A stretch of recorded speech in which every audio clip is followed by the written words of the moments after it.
Hello, hello. Hi, welcome. Thank you so much for coming by. Thank you, Gary, wherever you are. Aloha. He's not even from Hawaii. I don't know why he keeps saying that. He's identifiable. You know the guy in the Aloha t-shirt. Mickey needs no introduction, of course. He's the circus boy who made good. He was first, he was in the Beatles first, and then he was in the Rubbles. After that, he went to a band in America called the Monkees. They had a TV show. And I know when I was a kid, when I was a Beatles fan, and the Beatles got all psychedelic, and I went, I don't know about this. I'm just a kid. I don't know about psychedelia. I don't know about all this stuff. The Monkees kind of brought it back home for me. And I was so amazed, all these great songs sprung up out of a TV group. I think I know the answer to why that happened, but let me ask Mickey, why did that happen? Well, let me just make it clear. The Monkees was not a group. It was not a band. It was a TV show about a band. An imaginary band lived in this beach house in Malibu. And it was about a band that wanted to be the Beatles, but we never made it on the television show. We were always struggling for the success, and that, I think, is one of the themes of the show that endeared it to so many kids around the world, because who were all struggling and in their basements and garages and living rooms playing and trying to make it. And that's what the Monkees was about. We never did make it on the television show. It was always that struggle, which does beg the question of how we could afford a Malibu beach house when we never got any work. But that was what it was about. It was a TV show about this group. Then, of course, when we hit the road, we started doing concerts in front of thousands and thousands of people. Nesmith, I thought, put it well. He said, that's when Pinocchio became a real little boy. Because we had been hired for all those talents. You had to be able to sing, play an instrument. I played guitar. My audition piece is Johnny Be Good, which many of you probably know. And you had to sing, play an instrument, act, improvise, and, you know, what else? Whatever the producers were looking for at the time. As far as the music, I mean, I always give credit, and will again, to the incredible songwriters that we have, because that's where it starts. It starts with the base material, the songs. And when you have people like Boyce and Hart, Tommy Boyce and Bobby Hart, Neil Diamond, Carole King and Jerry Goffin, Neil Sedaka, Carol Bayer Sager, David Gates, Paul Williams, Harry Nilsson, all these people writing songs for you, it's hard to screw them up. It also led to what I thought was, even then as a kid, the delicious irony that these guys were living in this beach house and scrambling around to make a living, while the songs were at the top of the charts, 1, 2, 3, 4, all these Monkee songs were hits, and yet the dichotomy, the irony of the band living in the beach house. Why are they having all these hits, and why are they still in the beach house? That is one of the, that's a very good point. And that, excuse me, that's a very good point. And that's what I mean. There was the Monkees in the beach house on the show. We'll call that Monkees .1. 1.0, yeah, 1.0. Monkees .10, like Windows. And the Monkees on tour and the hit records was Monkee 2.0. Two different kind of groups in a way. The group on the television show never made it and practiced and practiced and practiced. The group on tour did make it, obviously, and played everything, you know, all ourselves, and we'd only met a few months before. We'd all had musical and acting, musical backgrounds. Davey and Mike had not had much acting backgrounds, but David Jones and Peter and Mike had not had acting backgrounds, but Davey and I had. And so the act that was on the road was quite different from the act that was on television. Did it create any, shall we say, cognitive dissonance for you guys being part of both outfits? Not now. Not then, but now. Yeah. Yeah, a good term too, cognitive dissonance. Not at the time, because for me, and I can only speak for myself, I was just doing the job. Yeah. And they told me where to show up. I got a call sheet every day, and it said 7 o'clock makeup and 8 o'clock wardrobe, and then 9 o'clock at night go to RCA Victor and record a couple of songs and go home and sleep and get up at 6. It was very intense for a few years there. When you first signed on to be on the TV show, were there any real rock and roll dreams in your head? Or was this a TV show? Well, that's a tough question because I grew up in a showbiz family. And I kind of followed in my mother and father's footsteps. They were both actors, singers. My mom, as a kid, had a radio show in Texas singing, and my dad was, in movies and sang in musicals, so I really didn't know anything else. And I had my first series at 10, Circus Boy, which some of you may remember. But I never had that kind of. We never grew up in the Beverly Hills, Hollywood kind of vibe. We lived on ranches, kind of down to earth childhood. But I never had that kind of burning, typical kind of desire like, I wanna be a star and sing on Broadway. I never had anything like that. That was my father's business.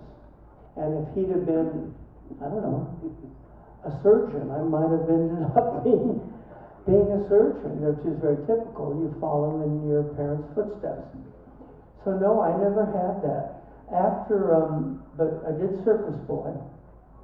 And after that, my parents wisely sent me back to public school to get him out of the business, because that's the dangerous time for a child star, is not during the success, but after.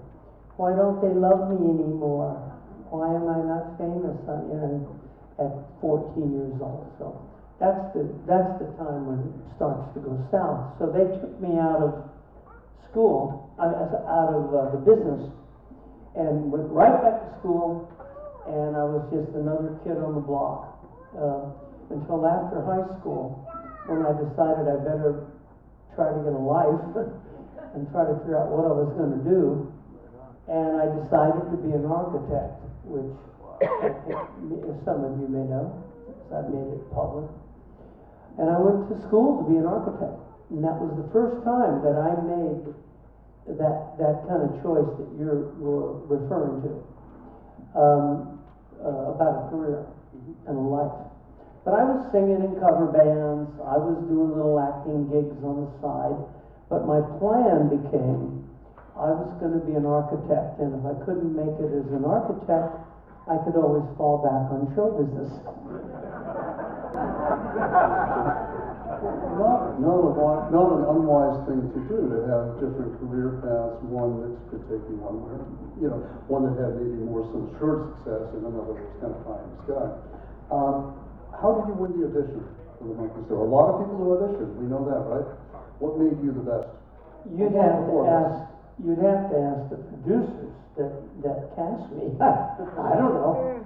They never told me. My agent called up one day and said, you got the pilot. Because first there's a pilot to a television show, and most pilots don't sell. So I didn't even quit school, because I knew the business. I took a few days off, I think it was like 10 days or something, to film the pilot, and I went back to school until my agent called and said they picked up the show, and so then I quit school, because it was 26 episodes in a row. But I have no idea, particularly why me, or anybody. You would have had to ask them, but of course they're no longer here. But as a producer myself, eventually I started directing and producing television shows and films and things, all kinds of stuff. When I was casting a show, there's certain qualities, besides having basic talents like reading a script and doing lines, and then you're looking for, in your mind's eye as a director-producer, you have certain ideas, certain images, maybe certain types, that you're looking for. In the case of the Monkees, my understanding is they weren't looking for particular identifiable types. They were looking for characters, different characters. The Monkees was much more like the Marx Brothers than, say, the Beatles or any conventional, traditional group at the time. And actually, it was John Lennon who I first heard say that the Monkees are like the Marx Brothers. That was much more accurate. Yeah, not derogatory at all, right? Oh no, it was complimentary. Right. And that's what the Monkees was. It was the Marx Brothers on television, singing pop songs. So, in answer to your question, the producers were probably looking for very different characters. The camaraderie that we all saw on that TV show seemed very instantaneous and real, and obviously, yes, things are written, we're aware of that. But the zaniness and the love and affection and the sparring and all that. I guess, the outsider asks, how real was that? Was the connection between you all? That was not just unintentional. When we were first cast and introduced to each other one day at a wardrobe fitting, I remember it actually. Hi, Mike, this is Mickey. Mickey, this is Mike. Peter, this is David. Oh, hi. It was at a wardrobe fitting, and the producers started to screen for us other films, like the Marx Brothers. And we'd all seen Hard Day's Night and Help and all that. But they specifically did not show us, say, Three Stooges movies. And they said, we don't want to go there. Now, the Three Stooges were great. You mean the slapstick element of it? No, there was no, it's not that it wasn't slapstick. We did a little bit. But it was no hitting each other. It was no insult. There was no insults. There was no. And that's what you meant by camaraderie. Yeah. It was one for all for one, and it was, come on guys, we can do this. So there was none of that kind of I don't know what you call it. Not more like the Three Stooges, right. Which again was really very funny and a great show, but very different. I don't remember this. What was the fake origin story? How did you all get together, and especially this Navy guy from England? How did they tell the crowd these four guys came together? Who? Well, I'm sorry? Well, the origin story of the Monkees. It was casting. No, I know that. But I mean, what did the audience know? When they watched the Monkees, how did they think the Monkees got together? Well, I don't know. You'd have to ask them. Okay. I always wondered, okay, there's three American guys and Davey. Okay, did he just drift in across the ocean?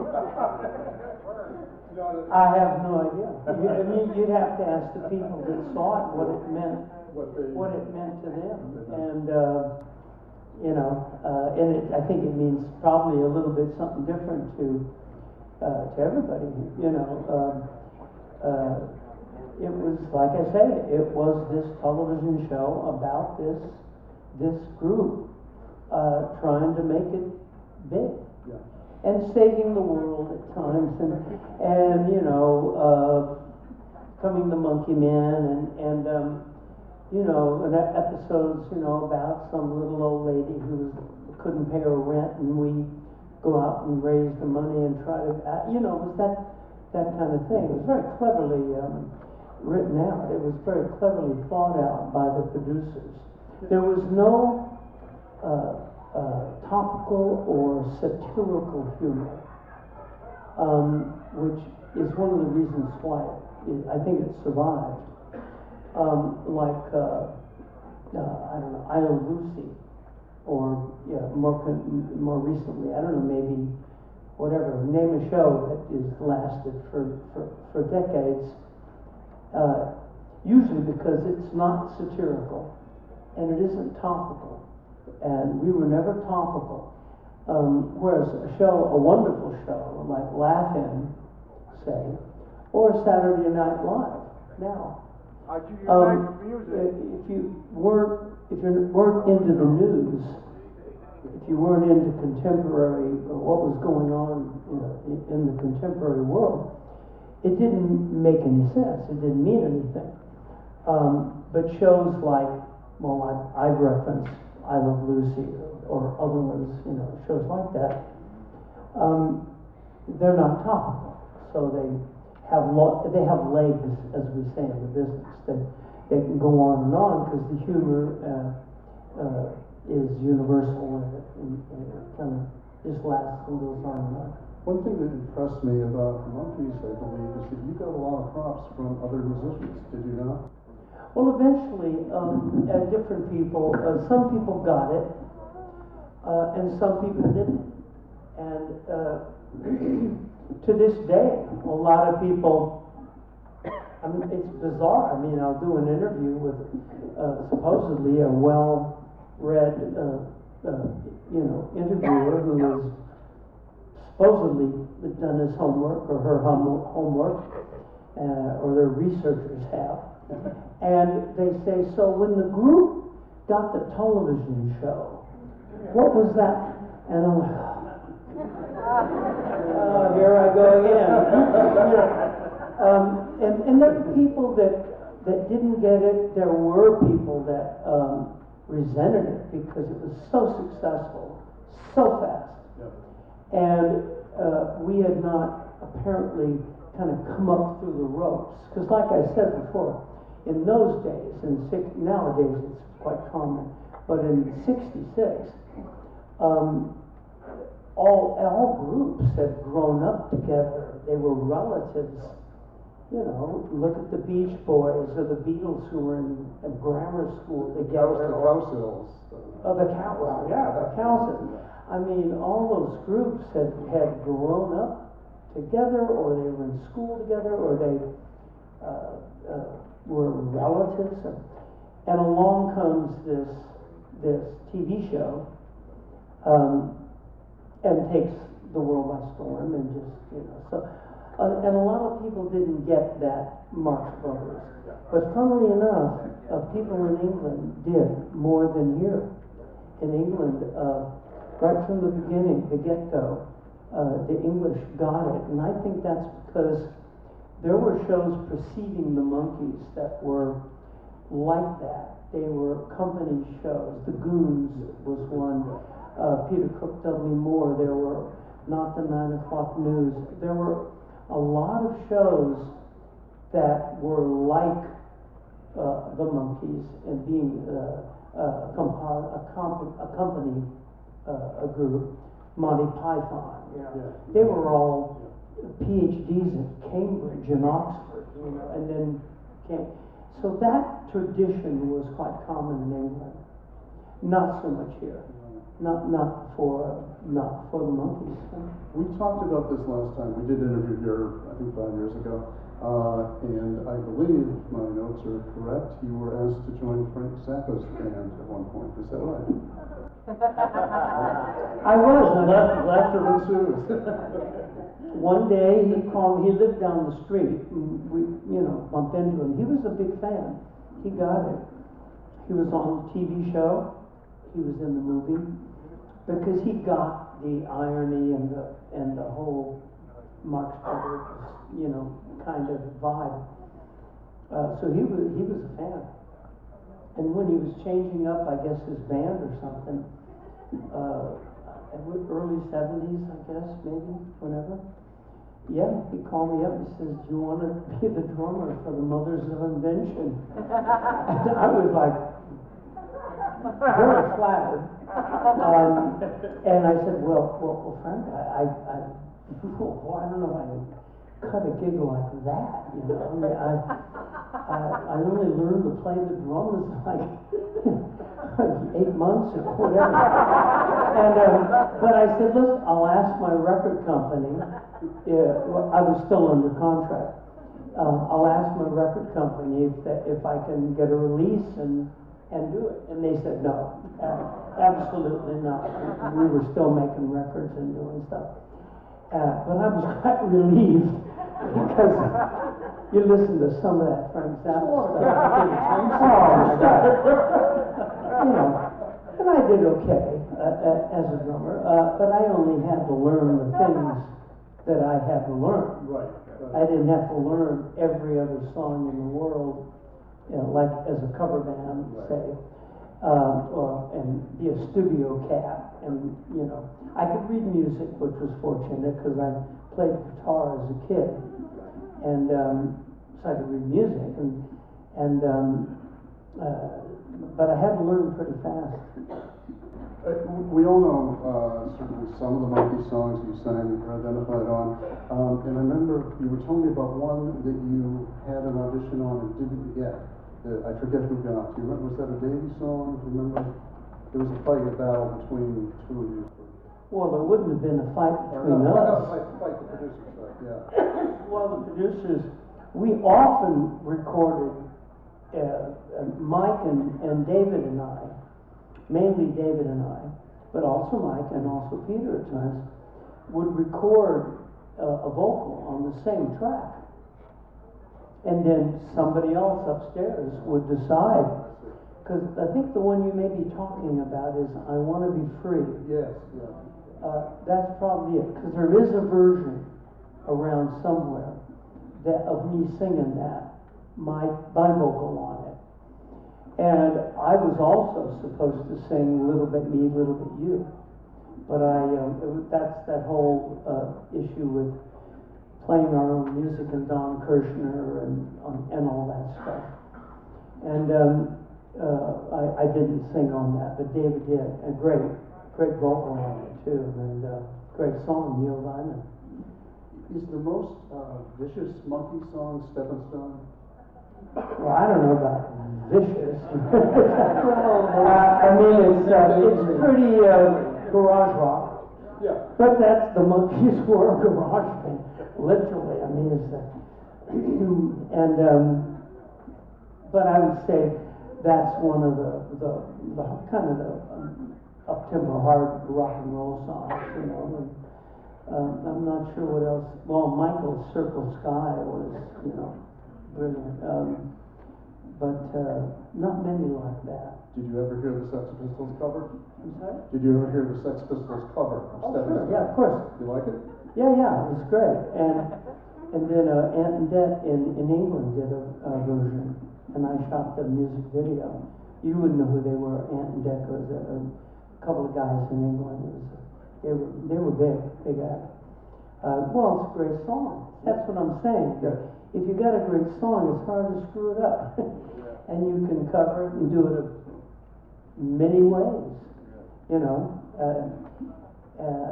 If you have that core great material. And that was Voice and Heart. Wrote most of our biggest hits. And A lot of people have covered that, yeah. You've done a lot post Monkees, of course, and I want to get into that, but I do want to leave you with one thing. Peter Tork told me somewhere in the 80s he was doing a hard rock, heavy metal version of Monkee songs with a band. He played in an Allston club called Bunratty's, a small club, about 150 people there, and he just rocked up the Monkee songs. It was great, it was good fun. And I was talking to him afterwards, and one of my questions was, what does it feel to be like a monkey or an ex-monkey all your life? And he just looked at me and said, compared to what? That's Peter. So I would ask you the same thing. What would your answer be to that? Well, I would say number one, I feel blessed to have been part of it, and I thank the producers, and I have thanked them. I did thank them when they were alive. Thank them for casting me in the show. It's been a hell of a ride, and it's had its ups and downs. But it was not the only thing that, in my case, it was not the only thing in my life. Even at the time, I had a series as a kid. So I kind of knew the ropes a little bit. And when the show went off the air, got canceled kind of mutually by all of us, I knew what was coming. I kind of expected it, and I was already into other things. I had already started directing and producing. I moved to England and was a pretty major television director and producer for about 15 years, and didn't sing at all, didn't play at all, didn't just directing and producing. Right after the Monkees, and that was a wise move. You know, I was, again, a couple of coincidences and good luck, and I ended up, because I didn't have to then live those years after the Monkees, you know, wondering what was going on and stuff like that. But on the whole, I just feel blessed, and you know, it brought me here today, let's face it. And very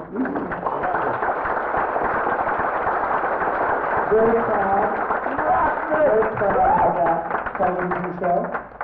Very proud of the show, and very proud of the music that I sang and the songs and the ones that I, you know, wrote and played on, and you know. But everything has a half-life. Well, how about when the Monkees got back together as a group, recording group? In '86, yeah. Well, that was out of the blue. I was in England producing and directing a television series, and some promoter came up and said, "You want to go back and sing some of those songs again as a little summer reunion?" It was supposed to be 12 weeks, lasted 3 years. And it was huge. I mean, you know, until that time, I didn't realize what an impact it had had. Excuse me, on the cultural landscape of the United States and England and Japan, Australia. I had no idea because I had not been exposed to it for 15 years or 10 years or something like that. And it was fun. I was just always like, oh, that's cool, I'll do that. I took a hiatus from the shows that I was producing and said, oh, it'll be fun. I had 3 kids, little kids at the time. And we said, well, that'll be fun. We're playing parks and amusement parks and, you know, fairs. Oh, this will be great fun for the kids. It's 12 weeks, and then I'll come back and go back to work. And 3 years later, it was still going on. But I do remember thinking that'd be fun to go back and do that and sing those songs if I can remember them. But then there was another ride later. Which one? Well, which one in the 20? Well, from then on, it's really been kind of a constant ride. Okay. Yeah, it's been a bit of a roller coaster ride, but a ride. Did you disappear and come back, or was there, you were always sort of there somewhere? Me personally? The Monkees. Well, I can only speak for myself, Jim, in these cases. You'd have to, well, you would have had to have asked Peter and Mike and David how they felt about it. Well, I know that Mike started a production company, a big one, and it's one of the main reasons why he didn't come back for the '86 reunion. He couldn't. He was in charge of 30 employees or something like that. David, you'd have to ask him. Peter, you'd have to ask him. Sorry, what was the question? Well, just about the continuity of the Monkees in the 21st century. I mean, well, most of that always with most of that's not to this day, not up to me. It was never up to us. We never owned the name. We never owned the music. We never owned the logo. We never got a cent from the merchandise. Nothing. That was the original contract. No residuals for the show. But that was typical in 1966 for everybody. And so I've never had any control over it. I just wait for somebody to come up to me and make me an offer. But I've never had any control. I mean, every time we had to use the Monkee name and logo, say to go on the road, we had to pay for it. Were you ever rejected?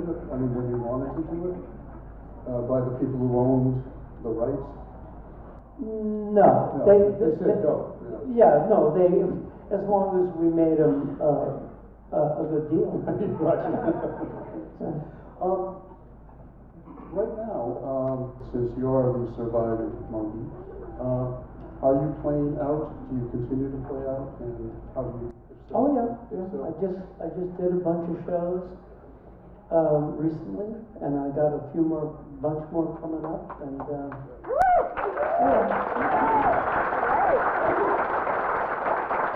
and I had two different kinds of shows going out. One is kind of an evening with Micky Dolenz kind of thing. A little more intimate, tell more stories, ramble on a bit. Great videos that I have for my collection, never seen before stuff. Which reminds me, before I go on, I have a book coming out in case anybody's interested. It's a picture book. It's a big picture book, coffee table book. But it does have some stories. It does have text. But mostly it's pictures from my archives that nobody has ever seen before, that I just kept over the years. And Andrew Sandoval, name some of you might recognize, has gone through all this stuff in storage bins and put together a picture book right from my birth, early days, all the way through the Monkees. And it's called "I'm Told I Had a Good Time." It's coming out in November for anybody who's interested. You go to my website or something, and you can find it. Sorry, the second part of that question was.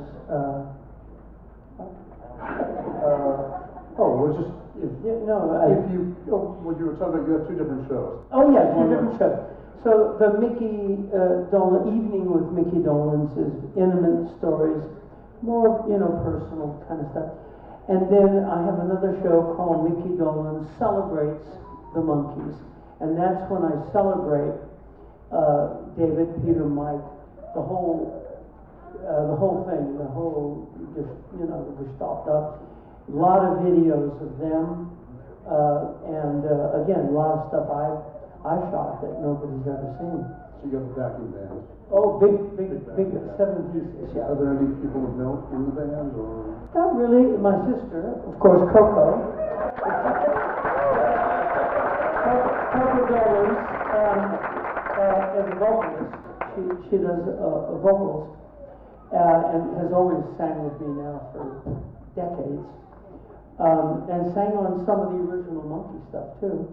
And but a great band of really great musicians, you know. You mentioned the book coming out. I'm told I had a good time. Were you a Hollywood vampire? Yeah, I started. Tell me a little bit about that. Well, Alice lived next door to me. He moved next door so we could hang out, actually. What he tells me.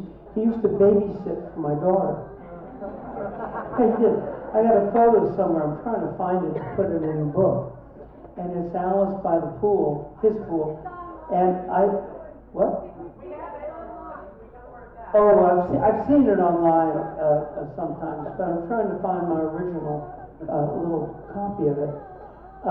And my wife and I, at the time, we lived next door, and I made a little gate in the fence between my house and Alice's, because she loved to go over there to Alice's and hang out with Uncle Alice. And he would record stuff in my studio, demos for his new albums and stuff. And we started to play golf together. We learned together from my wife's father. Are you as good as he? Oh, please. He's scratch. Oh, he's up to scratch, or at least a 3 or 2 or 3 or something. Yeah, no, he's incredible. Okay. And yeah, my daughter, and then my wife and I would say, well, we got to go out shopping. Can you look after Amy? And she's like 4 years old, 5 years old. And he would babysit for her. So he came to me one day and said, I want to start this softball team. That's what it was. It was a softball team. He always was an athlete. Yeah. And so it was, and we got a lot of people to join up. Peter was great. Peter was a great softball player. Albert Brooks, the comedian. I'm trying to think of who else. So, all kinds of people that would join in. Mark from the Turtles, Mark Bowman. Anyway, a bunch of people. And we had baseball shirts made, and With Hollywood vampires? with the V on it, it said Hollywood. And we would play charity on the weekend. We'd play charity events. We'd play against the fire department or the police department or other radio or record companies, radio stations, and raise money for charity. And that's how it started. Then, after the game, we would go to the Rainbow in the Hollywood and drink.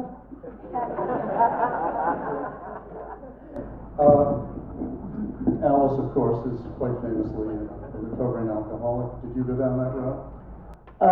Well, not to that degree.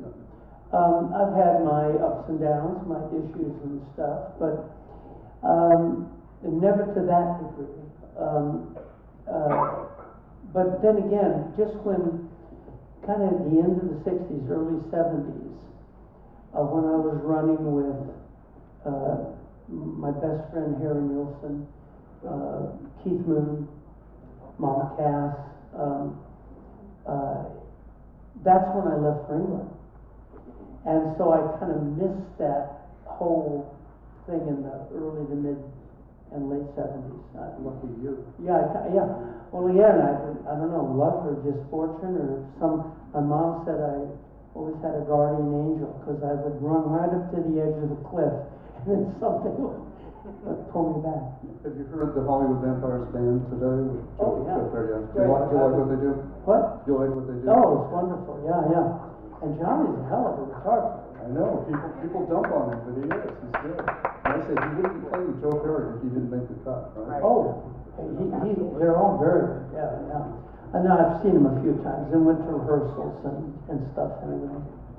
Well, look, let's open it up to the audience. We got a little time left. You want to do the mic thing there? I'll let him, right in back of you. Better? Speak up louder. Okay, I'll try to project. First of all, this is a real treat. I grew up watching the show in syndication in the 70s, and I had a crush on you in particular. I admired, looking back, I admired the show so much because the humor, it was so funny, but it was gentle. It was so harmless. It was never mean. Yep. I really admire that. There was only one episode that scared me a little bit as a kid. It's the one where Peter wants to play the harp, and he makes a deal with the devil, and then Mike acts as kind of a Daniel Webster figure. I'm just wondering, was there ever any pushback on that, just because the devil made an appearance from any direction or other reactions? Oh, yeah. Well, first of all, it's not, what was the writer you mentioned? Daniel Webster. Yeah, it was actually Faust, which was long before Daniel Webster. It's the Faustian legend. I don't know when that was, thousands, yes, there was. I loved it. I loved the episode, the idea of it. And what happened was there was a line in the script that I think I was supposed to say that was, Peter, you can't do this. You signed this and you sold your soul to the devil, and when you die, you'll go to hell. And the NBC censors at the time said, you can't use the word hell at 7 o'clock on a Monday. At the time, it was absolutely verboten. And the producers went back to New York and said, it's Faust, for Christ's sake. It's Daniel Webster, for Christ's sake. What are you talking about? You know, it's like, this is classic literature. But they said, no, you can't use the word hell on television at 7:30 at night. And so in the show, I think it's me, I can't remember now, said, when that line comes up, I say, Peter, you can't do that, because when you die, you'll go to that place we can't say on network television.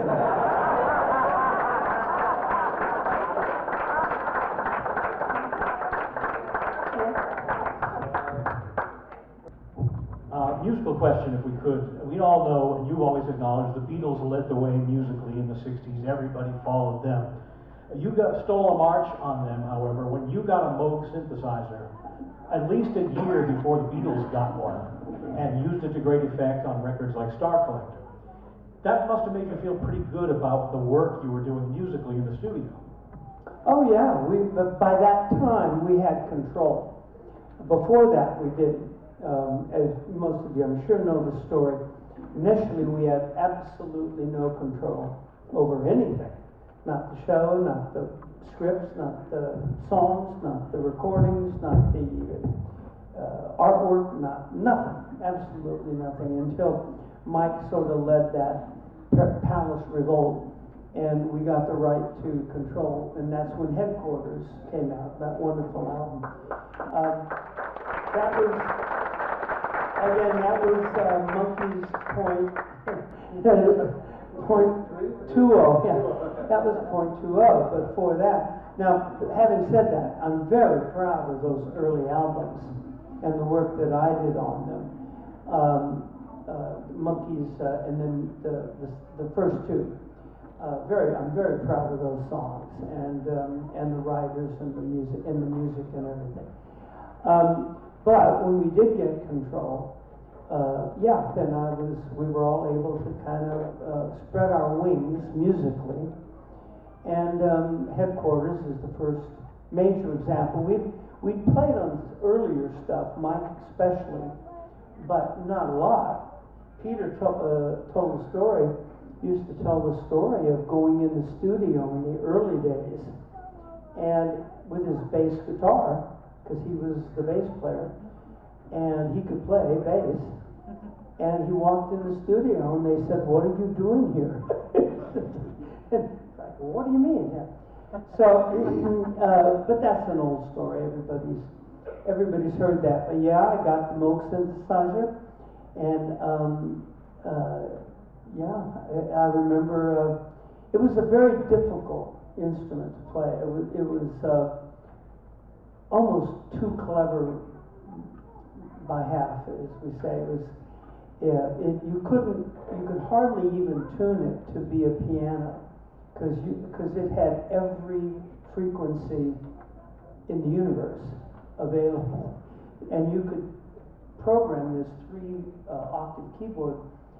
That whole 3 octaves could be just 1 octave, and so you had A440, if you know music, A441, A442, A443, A444, and then B flat, and then B flat, A flat.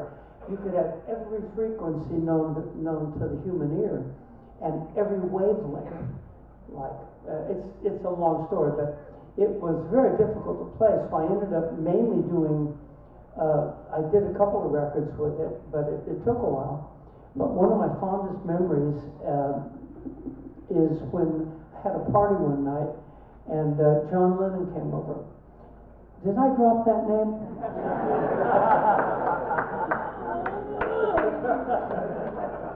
And he was entranced by it. And I set it up. And he spent hours just doing flying saucer sounds. Just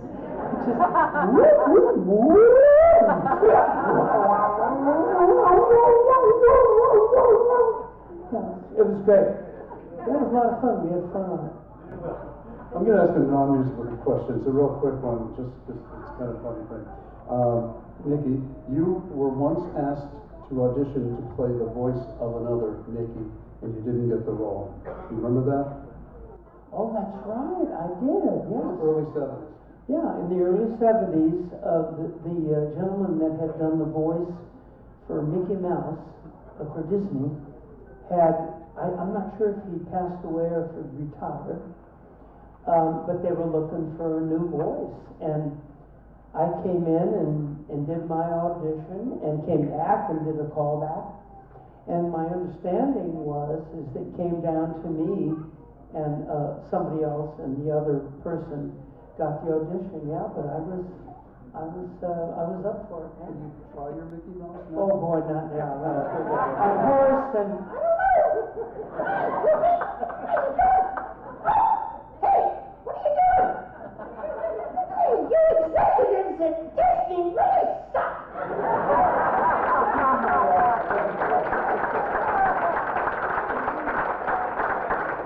Yes, front row people, yes, in the... What is the meaning of the word zilch? Like, what does zilch mean? zilch. Yeah. Oh, zilch. Nothing. It means zilch. It means nothing. It's one of those words, kabibble bobble, something like that. No, it means nothing. I have no idea who heard it or came up with it. No clue. So, what was your favorite, most grooviest scene from Head, either to shoot or to watch? Wow, a few.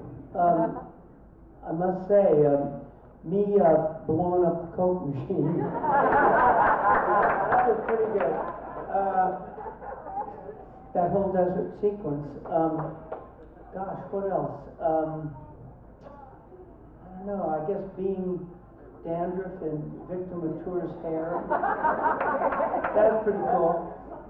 Meeting Annette Funicello because I was a huge fan. I had a big crush on her when I was a little kid. There's a few scenes there. The underwater scenes, I remember the stuff I shot in the Bahamas with Jack Nicholson. That was pretty interesting. That's a weird movie. You seen it? Can you tell me what it's about? I have no idea. To this day, I'm wondering. I was on YouTube, and this question, the John Krishna concert, a long time ago after your careers were kind of over, and I remember you being on there, but I never see it on the YouTube or anything. No one ever talks about it. What? I kind of remember the John Krishna rock concert. The what? John Krishna. Dolenz, Jones, voice and high. Dolenz, Jones, voice. I don't. Don Kirshner rock Yes, I can't concert. say it right. Yeah. Sorry, I don't You on remember. there? Was I on that? Yeah, Dolenz, John's Poison High. I don't think so. Okay, I'm sorry. No, I don't think we were on that. Okay. But no, the Monkees was way over by then. Okay. Oh, just- way just over. sure you were on there, that's We all. did a couple of TV shows, Johnny Cash Show, we did The Tonight Show, we did Laugh In, we did Okay, a thank couple of you. others, I- but not Don Yeah, I Christian. wasn't too sure if you were on there later on. No, I don't think so. No. Okay, thank you so Yeah. much. Hi, I just want to say we saw you in April with the Micky Dolenz Celebrates the Monkees tour, and you had me in tears with the tributes to the guys, especially Michael. Anyway, would you like to share an anecdote about the short-lived tour with Jimi Hendrix opening? Well, I think everybody's heard that story. I mean, how many people have heard the story of Jimi Hendrix opening for the Monkees? Why don't you tell her? What? Why do you think you didn't get the role of the Fox, and how would your life have changed had you? I heard that it was between you and Henry Winkler to get the role of the Fonz. Yeah. And besides the fact that Henry Winkler is amazing and awesome. Well, that's the answer to your Yeah, question. He was the Fonz. He was, yeah. And I got the audition. I think it was down to the two of us. He tells the story. We became good friends. He tells the story that he walked in the final audition, and I was sitting there, and he said, "Oh crap, I'll never get this. Micky Dolenz is here." And but thank God he did. I wasn't the Fonz. I mean, I tried. I gave a good audition, I guess, but he was the ultimately the Fonz. Give us an Do A. you have a Milwaukee accent? No, no, and I probably tried to do some kind of a New York kind of, East Coast kind of an accent thing, but no, he was the Fonz. When my son needs something fixed in the house, I said you could just Fonzie it, just hit it. And he had no idea what I was talking about. And I showed him on YouTube, and he thought it was the coolest thing in the world. So now he's hitting things in the house, trying to get it to start. Nah, he was the Fonz. He's Great awesome. one too. And in answer, I didn't finish answering that young lady's question. For those of you that don't know, Jimi Hendrix was the opening act for the Monkees for a few shows. And I'd seen him at Monterey Pop Festival. I'd actually seen him before that once. But as the experience, I saw him at Monterey, and I said, wow, what a great theatrical act, because it was theatrical.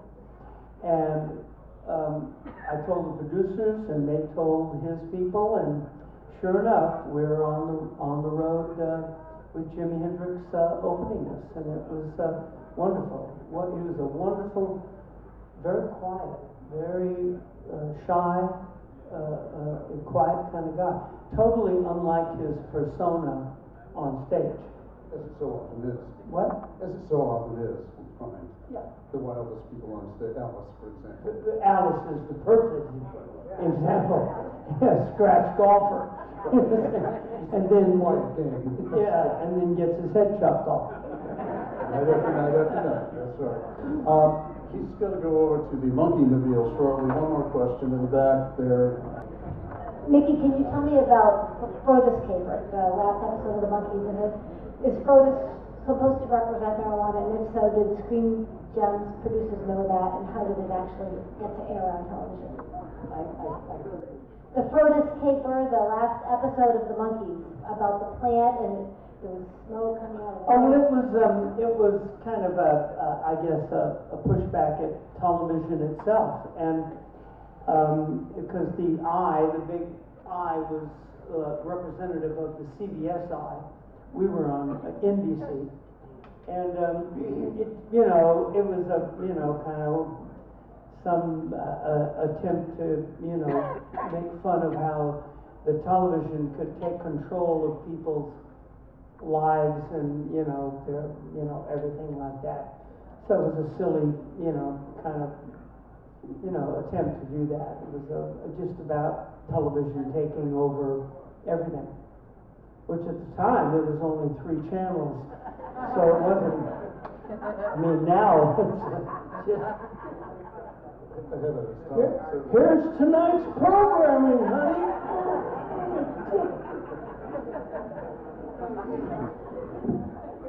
Folks, it is time. It's 3:15, and Mickey has two engagements. He's going to be at the last call at the Monkee Mobile at 3:30. You get yourself there in 15 minutes. And at 4 o'clock, he is at the table. I'm not sure where that is, but I think we can find it, and I think there are photos and autographs and those sort of things to be signed. So you can see him there, and one last round for Mr. Dolenz.